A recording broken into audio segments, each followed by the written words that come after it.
A nombre del Instituto Peruano de Políticas Públicas, les doy la bienvenida a la sesión número 9, donde vamos a tratar el tema de democracia representativa y participativa del programa de especialización en gobernabilidad y democracia. Quien habla es Luis Antonio Capcha Galvez, tutor encargado de este programa. Y bueno, empecemos con el desarrollo de la sesión. En esta sesión trataremos respecto a la democracia representativa y participativa, refiriéndonos también a la democracia directa, que es la forma más antigua de su ejercicio, siendo el sistema de gobierno más extendido en las naciones del mundo en la actualidad. Su evolución ha tenido diversas etapas y ha estado condicionado por diferentes coyunturas políticas a lo largo de su historia. Sin perjuicio de lo que se ha mencionado en otras sesiones, en esta conviene dar una definición más sobre democracia, que dicho sea de paso hay muchas definiciones, pero esta definición es la que vamos a tener presente al menos en esta sesión. Entonces, la definición que vamos a tener, que conviene a esta sesión número 9 respecto a democracia, es que es una forma de organización del Estado en la cual las decisiones colectivas son adoptadas por el pueblo mediante mecanismos de participación directa o indirecta que le confieren legitimidad a los representantes. Y a continuación, antes de tratar con el tema central de esta sesión, es conveniente hacer una breve reseña sobre la evolución histórica de la democracia.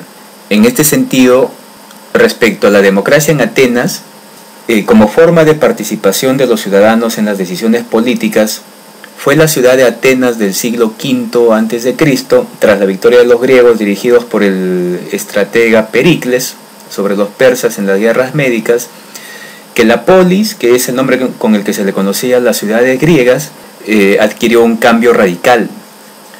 Etimológicamente, la palabra democracia viene del prefijo griego demos, que significa pueblo, y del sufijo kratos, que se traduce como poder. Desde entonces se llamó democracia al sistema de gobierno que permitía la participación de las mayorías en las decisiones de la polis. La característica particular de la democracia griega era que se trataba de una democracia directa, es decir, todos aquellos que tuvieran derecho al voto participaban en la toma de decisiones. Debido al escaso número de habitantes de la polis, que era calculado en unos 300.000 habitantes aproximadamente, era pues relativamente fácil que los ciudadanos ejercieran su derecho al sufragio. El derecho a votar estaba restringido a los ciudadanos varones mayores de edad que fueran libres, que no tuvieran deudas públicas. De otro lado, las mujeres, los niños, los hombres con deudas, los extranjeros y los esclavos estaban excluidos de la participación política.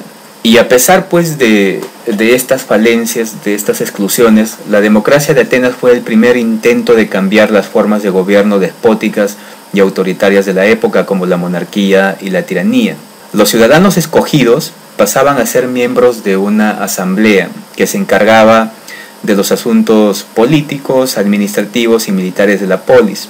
Esta asamblea reunida en pleno no llegaba a tener más de 6.000 miembros. Los cargos se asignaban por sorteo y se renovaban cada año con el propósito de evitar los vicios electorales y estimular la participación ciudadana. Pero paradójicamente los griegos practicaban la democracia en sus ciudades y al mismo tiempo dominaron y esclavizaron a sus vecinos. Aristóteles incluso calificó a la democracia extrema e inmoderada como demagogia, también como una forma impura de gobierno, ya que para él de nada servía que todos gobernaran si no había pues respeto por la ley y el bienestar común. Ahora, en cuanto a la democracia en la Edad Media, en el tiempo transcurrido desde la Grecia clásica hasta la Edad Moderna, no hubo regímenes similares al de Atenas. El sistema político que imperó fue la monarquía, donde la soberanía residía en el gobernante y no en el pueblo, como ya lo sabemos. Y esto se debía pues a la concepción teológica del poder, es decir, el poder es una gracia de Dios entregada al gobernante terrenal, que es el rey, y al gobernante espiritual, que era el papa. Por esta razón el pueblo fue limitado a la obediencia de los poderes. Sin embargo, en el año de 1215, el rey Juan I de Inglaterra, más conocido como Juan sin Tierra, fue obligado por la nobleza y por los señores feudales a firmar un documento conocido como la Carta Magna. En ese documento, el rey cedió parte de sus poderes, como por ejemplo arrestar a los hombres libres sin justificación, crear o derogar impuestos y convocar guerras. Además, declaró la independencia de la monarquía con respecto a la Iglesia. Esta Carta Magna pues es considerada la primera constitución política.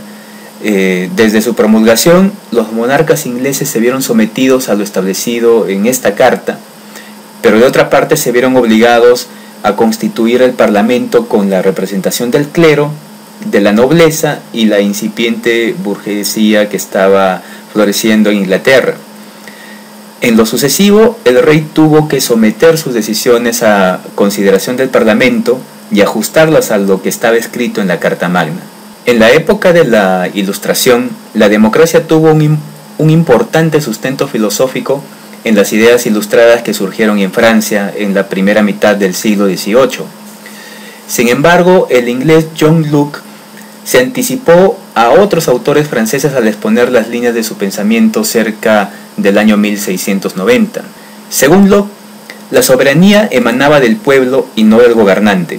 La función del Estado debía restringirse a la protección de la propiedad y a la protección de la libertad individual. Además, consideró prudente la separación de los poderes legislativo y judicial con el fin de que el monarca pues quedara sometido a las leyes. Algunas décadas más tarde surgió en Francia un cuerpo doctrinal conocido como la Ilustración. Un grupo de filósofos elaboró una serie de propuestas que cambiaron la estructura política de muchos países y fueron el sustento filosófico de la Revolución Francesa de 1789. Los filósofos más destacados de este movimiento fueron Montesquieu, quien concluyó que ningún régimen estaba exento de caer en la tiranía y que por ello los poderes ejecutivo, legislativo y judicial debían ser autónomos e independientes entre sí. Surgió la creación de una asamblea de representantes del pueblo, cuya función debía ser de elaborar las leyes. El poder ejecutivo tenía el deber de aplicar esas leyes y el poder judicial de castigar a quienes las infringieran. Voltaire defendió la libertad de pensamiento y la tolerancia religiosa. Según Voltaire, el ser humano era quien debía manejar su destino a través de la aplicación de la ciencia y las artes. Él fue defensor acérrimo de la libertad de cultos y de la convivencia pacífica entre personas que profesaran distintas religiones. También ha criticado mordazmente a la Iglesia Católica y calificó la superstición como fruto de la ignorancia. Por su parte, Rousseau expresó con claridad el concepto de soberanía popular, en el sentido de que el poder emana del pueblo y el gobernante debía estar siempre atento a cumplir la voluntad general, que no es otra cosa que la voluntad de la mayoría. Debido a los conflictos propios de la naturaleza humana, debía existir un pacto tácito o expreso, al cual llamó contrato social. Los individuos debían cumplir este pacto para permitir la armonía de la sociedad. En cuanto a las revoluciones del mundo moderno y la democracia, la democracia moderna dio sus primeros pasos en la Inglaterra del siglo XVII. El Parlamento derrocó al rey Carlos I por negarse a reconocer las decisiones que este organismo tomaba. En el año 1679, los parlamentarios consiguieron un importante logro al promulgarse el Habeas Corpus Act, que era un cuerpo de leyes para la defensa civil del individuo. En el año 1688 se instauró la monarquía parlamentaria inglesa. Este sistema le otorgaba poderes al soberano, pero eran limitados por el Parlamento. Norteamérica y la democracia. En julio de 1976, los colonos que habitaban el territorio de Norteamérica proclamaron su independencia de la corona británica. Debido a los constantes abusos de la metrópoli, los habitantes de las colonias decidieron separarse de Inglaterra e instaurar un nuevo gobierno.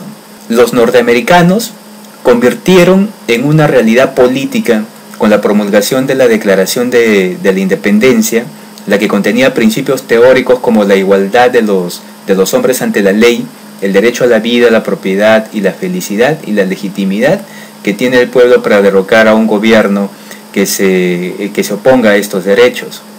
Ellos fundaron un nuevo Estado basado en la libertad y la razón.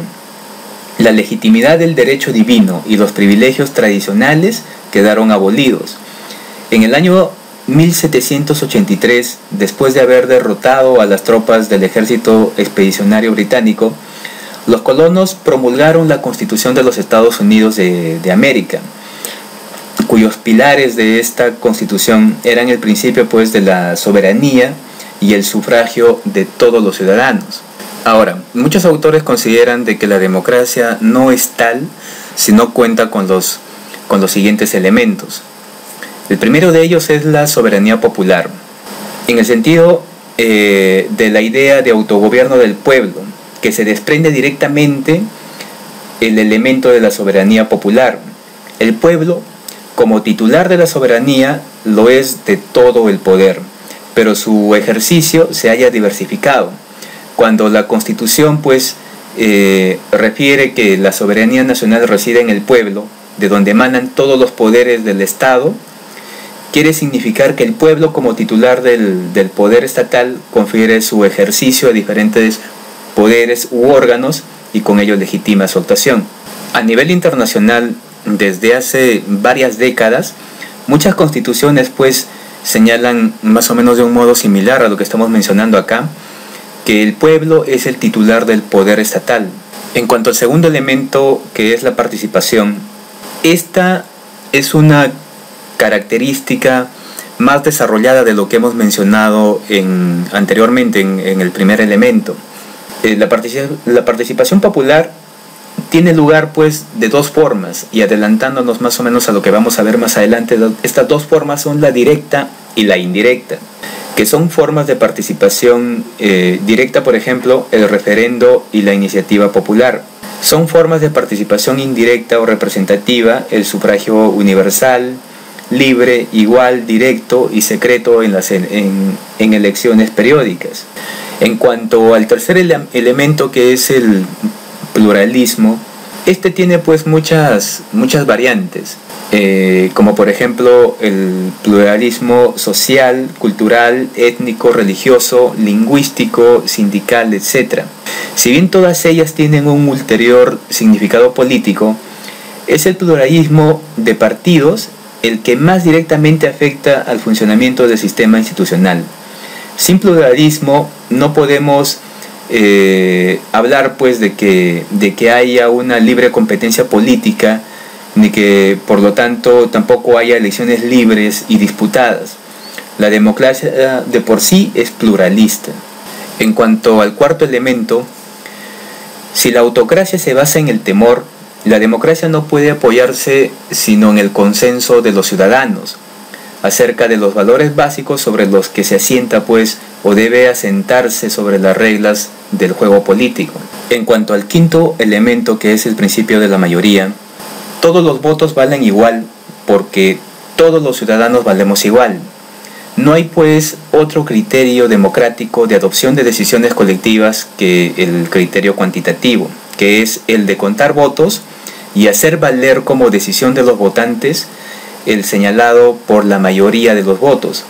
Esta solución cuantitativa comporta la única valoración cualitativa compatible con la democracia, que es el valor igual de todos y cada uno de los ciudadanos. Este principio admite variantes, sin embargo. El requisito de mayoría absoluta e incluso más cualificada, por ejemplo, los requisitos de alcanzar 3/5, 2/3 para ciertas decisiones, se establece como garantía de las minorías, ya que para alcanzar una votación tan elevada se hace necesario pues que normalmente se cuente con estas mayorías. Pero esto trae pues como inconveniente de que se puedan bloquear decisiones necesarias o decisiones urgentes. Respecto al sexto elemento, que es el respeto de las minorías, las que se constituyen en la oposición política, tanto peso como la regla de las mayorías tiene también el respeto de las minorías en la definición de la democracia.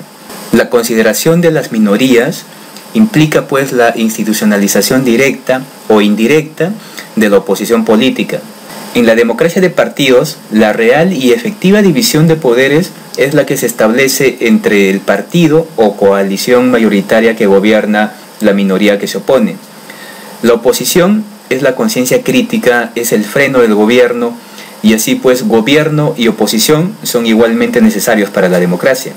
En cuanto al séptimo elemento, que es el principio de reversibilidad, un acto de soberanía popular que tenga por objeto su propia supresión a manos de un grupo totalitario, solo puede ser entendido como democrático de modo inconsciente. Algo así como, aunque este acto haya sido adoptado por mayoría, si comporta la irreversibilidad de la situación creada, si cierra toda aquella posibilidad de cambio, está negando todo nuevo acto de soberanía popular y de alternancia en el poder, es decir, está impidiendo la democracia como un método. Un régimen apoyado por una mayoría que elimine la oposición y que niegue la minoría es autocrático porque la mayoría está erigiéndose en todo el pueblo para siempre, impidiendo con ello pues que otra parte del pueblo pueda alcanzar alguna vez gobernar. Y esto es contradictorio pues con el concepto de democracia como método. El octavo elemento de la democracia es la división, control y responsabilidad del poder. El poder estatal es único pero diversificado en sus manifestaciones o poderes. Si un órgano o poder no tiene el freno de otro, tiende pues al abuso. Y de aquí pues la necesidad de la oposición. El control del poder es la clave del régimen constitucional. Hay controles interorgánicos como los existentes entre el Parlamento y el gobierno, o el Poder Judicial sobre la administración, y también hay controles intraórganos como el que practican entre sí los grupos parlamentarios en el seno de una Cámara. El cometido de la oposición, el sentido que tiene la oposición es pues controlar al gobierno y en su caso exigirle la responsabilidad con vistas a una posible alternancia política. En una democracia donde hay poder hay responsabilidad, y donde hay responsabilidad hay poder, y viceversa. Pues donde no hay poder no puede haber responsabilidad, y donde no hay responsabilidad no puede haber poder. El noveno elemento constitutivo de una democracia es la publicidad o régimen de opinión pública. Sin publicidad no hay democracia. La libertad de comunicación pública en su más rica diversidad garantiza la existencia de la opinión pública. Sin opinión pública no puede haber un régimen democrático, porque el control del poder público y la función de oposición política se hacen fundamentalmente de cara al electorado y con vistas a influir en su voto en la próxima confrontación electoral. Y en esta labor pues son indispensables los medios de comunicación social, la fluidez de la información y la libertad de expresión. Y en cuanto al décimo elemento de una democracia, este es la primacía del derecho. Sin primacía del derecho no hay democracia, y sin democracia no hay primacía del derecho. Ahora, previamente a tratar directamente lo referido a la democracia representativa y participativa, debemos hacer mención a la democracia directa, ya que es de ella de donde se derivan las otras formas de democracia. Y en este sentido, pues la democracia directa es sin duda la forma más perfecta de democracia, y para algunos autores es la única. Según Bobbio, analizando a Rousseau, nos dice que la soberanía no puede ser representada. Es más, este autor nos menciona de que se ha llegado a afirmar que no ha existido ni existirá jamás verdadera democracia, ya que para esto se requiere una serie de condiciones difíciles de cumplir. Primero, una de estas condiciones difíciles de cumplir es un Estado muy pequeño. Otra de las condiciones difíciles de cumplir es una gran sencillez de costumbres. La otra es que haya mucha igualdad en los rangos y en las fortunas. Y la última condición difícil de cumplir es que haya poco o de repente ningún lujo. En esta democracia directa, el pueblo autónomamente toma las decisiones sobre los asuntos que lo afectan. Es el denominado constituyente primario, es quien decide también directamente lo que se debe hacer sin intermediación ni representaciones algunas. Y ahora pues los espacios en los que sería pertinente tener prácticas de democracia directa son en las organizaciones sociales, ¿no? Estamos hablando de la actualidad. En las organizaciones sociales puede darse situaciones como de democracia directa, en los municipios también, en las pequeñas comunidades en las cuales las decisiones sobre los hechos de interés colectivo se toman con la participación directa de todos los miembros de la comunidad, debido a la cantidad de los involucrados pues que hacen posible la participación directa de todos. Y en nuestro medio, en las comunidades nativas e indígenas, es más o menos de esta forma como deciden los asuntos importantes relativos a estas comunidades. Ahora bien, respecto a la democracia representativa, y volviendo a citar nuevamente a Bobbio, él nos señala que en términos generales, la expresión democracia representativa quiere decir que las deliberaciones colectivas, las deliberaciones que involucran a toda la colectividad, no son tomadas directamente por quienes forman parte de ella, sino por personas elegidas para este fin. El ejercicio de la democracia de representación consiste en delegar en una persona o en un grupo de ellas la toma de decisiones. Los ciudadanos no ejercen directamente su derecho a decidir, sino que por medio del voto hacen que sus intereses se representen en los gobernantes. Parte de la interpretación errada de la democracia de representación radica en entenderla como un acto puntual en el tiempo, es decir, que democracia representativa es votar y nada más, mientras que una lectura más a fondo de esta práctica nos enseña pues que en la democracia de representación se designa a un delegado, se designa a un portavoz, pero que esto no exime pues al pueblo de conservar el mandato. En otras palabras, se delega transitoriamente el poder de decisión, pero no el mandato.